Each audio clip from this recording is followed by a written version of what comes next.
Kate, good morning. Morning. Could you tell everybody your name and the musical you are currently performing in?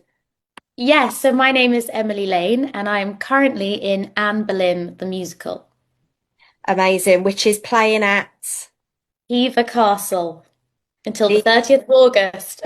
the real life childhood home of Anne Boleyn herself, which is Exactly. the perfect setting for such a story. So, what drew you to this specific production? Well, when I knew Anne Boleyn the Musical, I am such a history lover. I absolutely love it.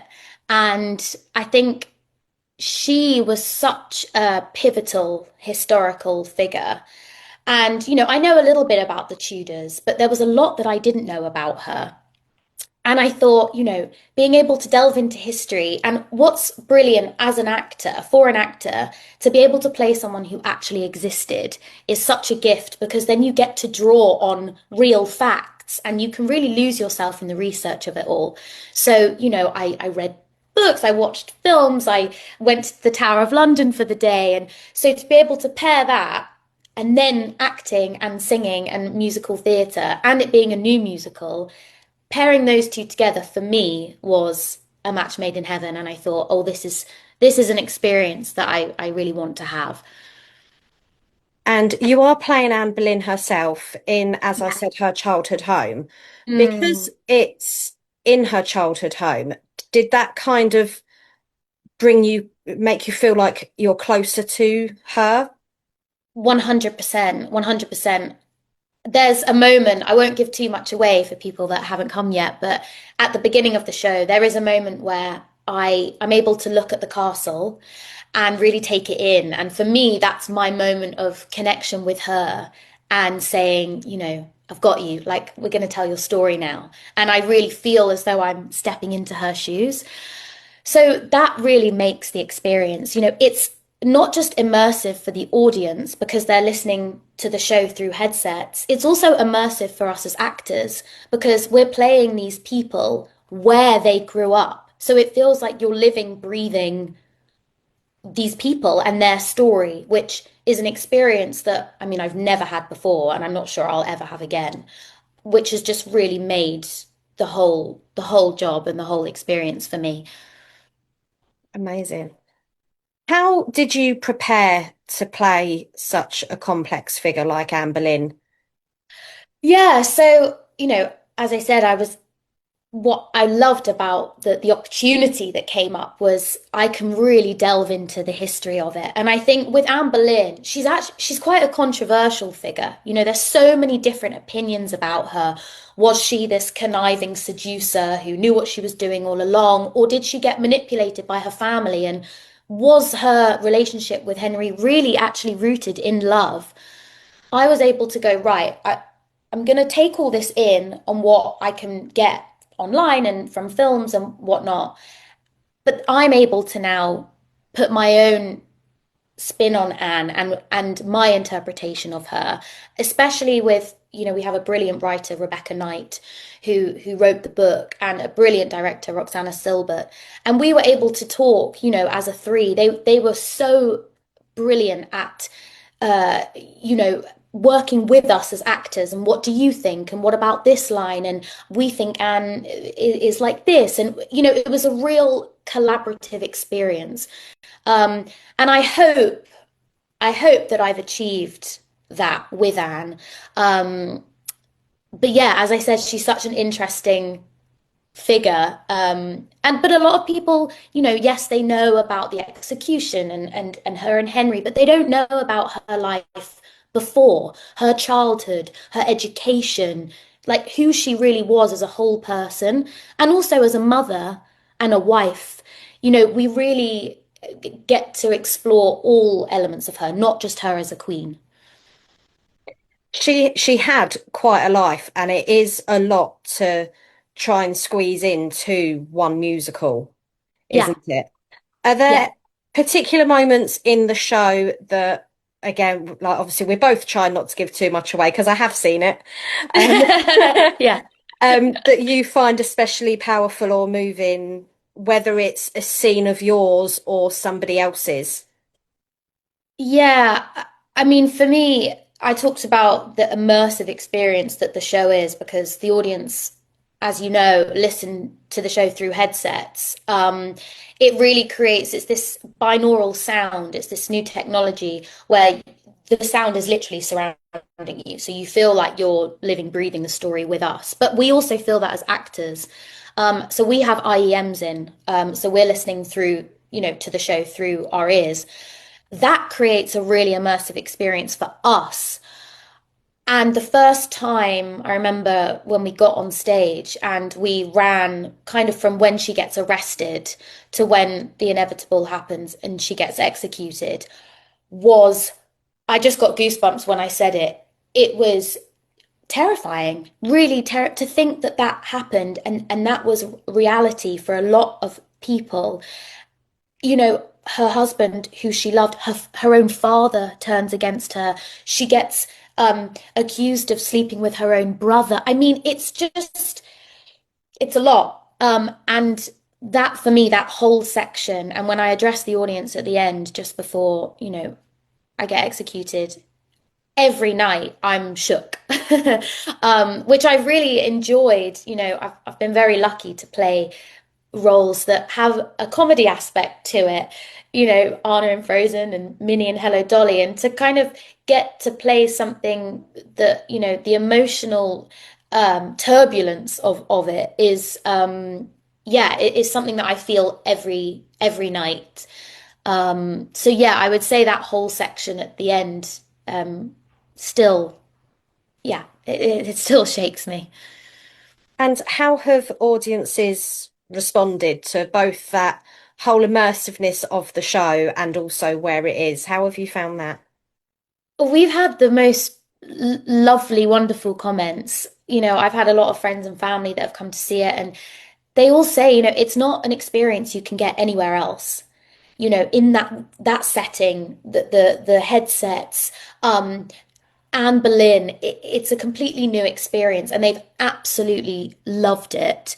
And we've had amazing responses. It's a funny one because usually when you're on stage, you can't see the audience, but you can hear them. Whereas with this, it's the complete opposite. You can see them, but you can't hear them. So it's hard to know how receptive the audience are being throughout the show. But at the end, I mean, everyone's on their feet and the reception has been amazing. So, we're having a wonderful time, but to have that response has been the cherry on top of the cake for this whole run. I've got to talk costuming because Oh yeah, go on. like Tudor wear is one of those things that I've always thought, yep, I'd love a fancy dress version. It Yeah. looks incredible. And obviously there's a lot to it. Is your costume like full Tudor wear, or is it like a simplified, more comfortable version? I'm very comfortable in my dress. I was very lucky. I So the dress that you see at the beginning and the aubergine dress at the end, I got those made for me. They were brand new dresses for the show. So I think they were able to create the look of, that Tudor gorgeous, gorgeous look. But I'm very comfortable because it was made exactly for my body. And I'm lucky as well when we've had some really hot days. Luckily, my first dress, I don't have my sleeves kind of stop there, so I can get a bit of air to my body. But yeah, I mean, they're so beautiful. I remember the first time I put it on, I absolutely loved it. And yeah, we're very, very lucky to have the costumes that we have. Are you going to get to keep it? Oh, I don't think so. Oh, if only you It's could quite just a go difficult around one doing the to shove in the hoovering. bag. You know what? I would absolutely love it. I'm hoping that I get to keep something. I don't know what yet, but we'll see. We'll see. I believe we have a late entry. Oh, A few moments later. I'm going to go straight in with a question and say, Go for it. can you tell me about your role in the production and what attracted you to it? It was down the road at Hever, and I live in Tunbridge. And a mate emailed me and said, "Have you seen this?" And I was like, "Brilliant." Went in for Thomas Cromwell, got Henry VIII. Lovely job.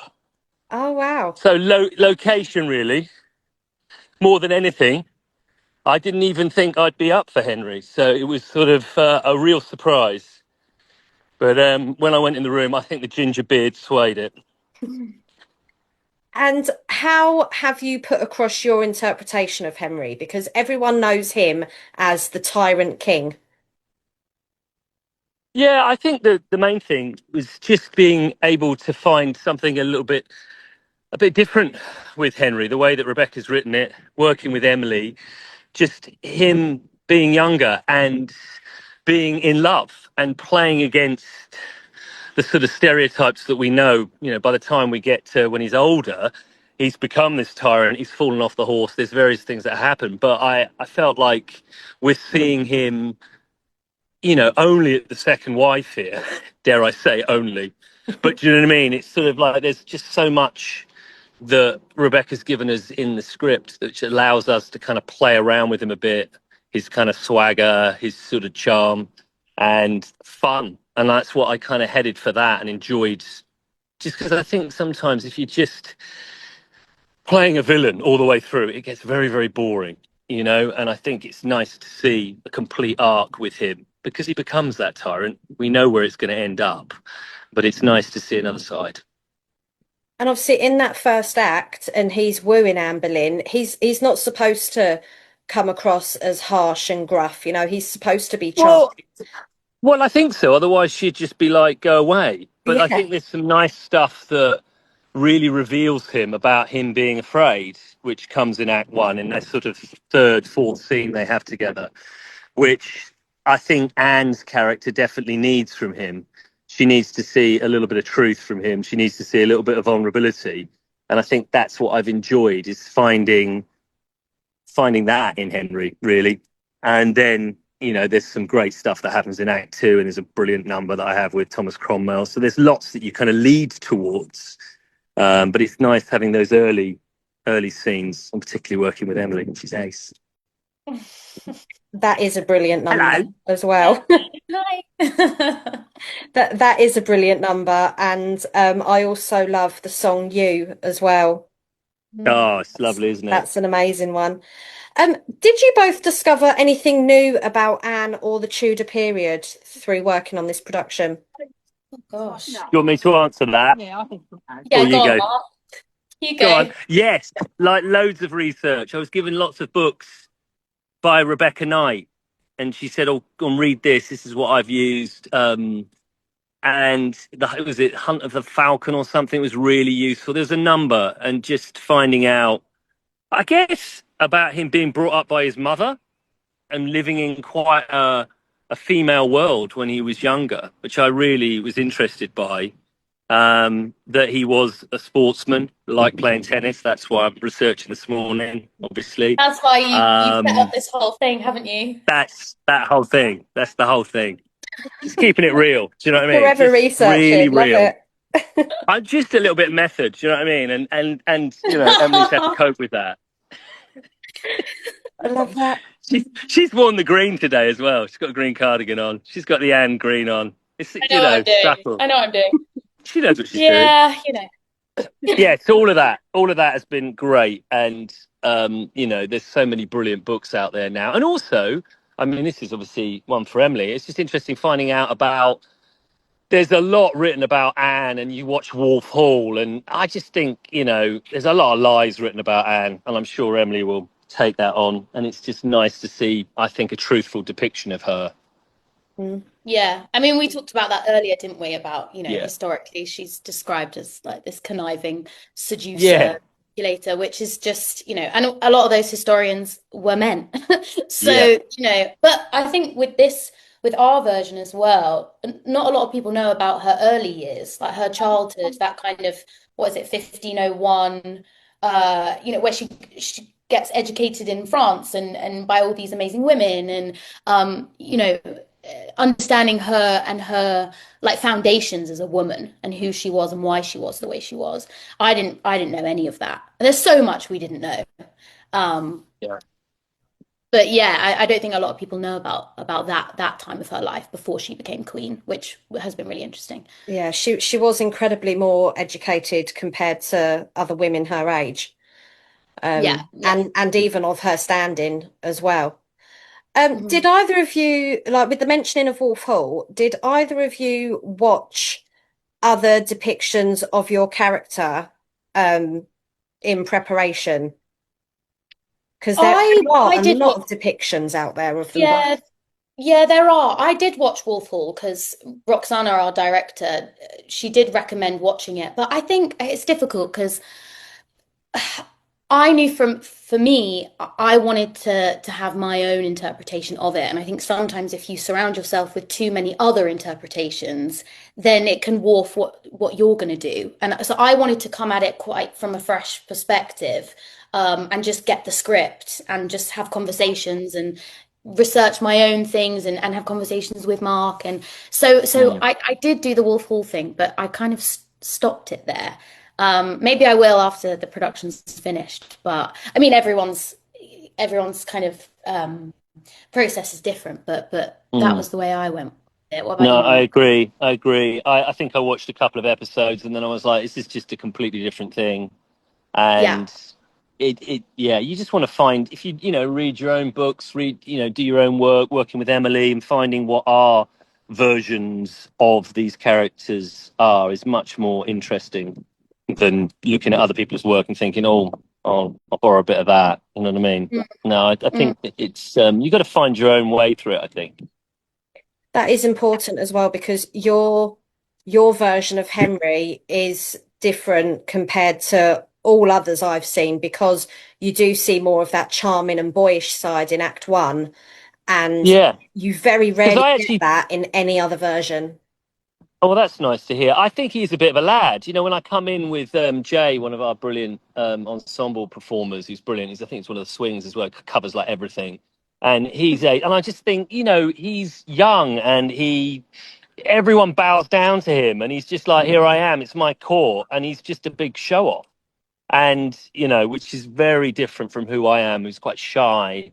A lot of the time, Emily would probably be laughing now, but really shy. I am And I actually think that's quite shy. important. I think that charm is important because there's got to be a reason why Anne falls for him. And I think she's very confident.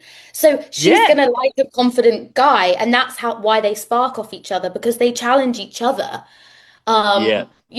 So yeah, yeah. I mean, certainly when you ask for the music to be changed, I think he's like, "This is brilliant." What? And then he's like really into it. When you do the French kind of dance at the Yeah. beginning, the mass ball and everything. I think that's a really pivotal moment, certainly for my character, because I'm like, "Who is she?" And she's going to start doing all these funky Mm. dance moves. Yeah, I love that. Yeah, Amazing. yeah. And finally, describe the show in 5 words or less. Go on, Oh Emily. gosh. Or do you want me to go? Uh, should we do like one Yeah, each? yeah. Well, I was going to say epic. Yeah, that's a good one. Epic, uh, immersive. Very good. Revealing. Did you get that one? I'm gonna say magical.